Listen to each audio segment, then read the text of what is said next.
প্রতিবেশী মহিলার লক্ষ্মীর ভাণ্ডারের টাকা পৌঁছে যেত তৃণমূল নেতার অ্যাকাউন্টে।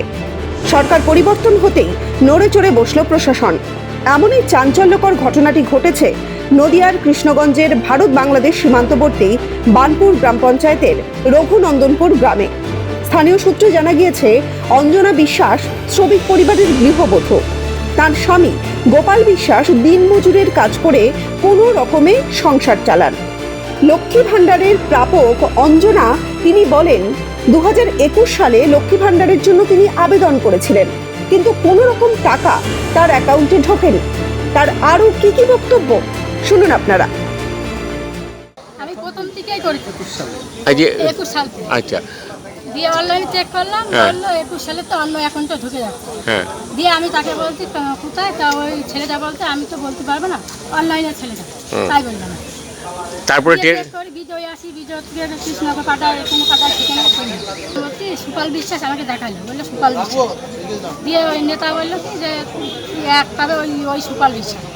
সুবলের কাছে গিয়েছিলেন? হ্যাঁ, সুবলের কাছে গিয়েছিলেন? হ্যাঁ গিয়েছিলাম। ও স্বীকার করলো? হ্যাঁ। সরকারের পরিবর্তন হতেই অঞ্জনা বিশ্বাস কৃষ্ণগঞ্জ বিডিওর দ্বারস্থ হন।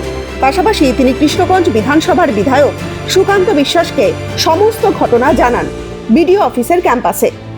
সুকান্ত বিশ্বাস বিজেপির বিধায়ক, তিনি কি বলছেন শোনাবো আপনাদের।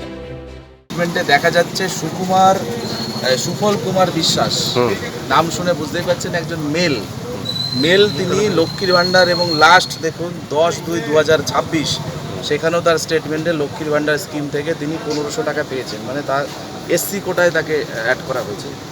কিন্তু এই টাকাটা তিনি কি করে পেলেন এবং বলেছেন নাকি টাকা ফেরত দেবো না, যা পারিস করে নেয়।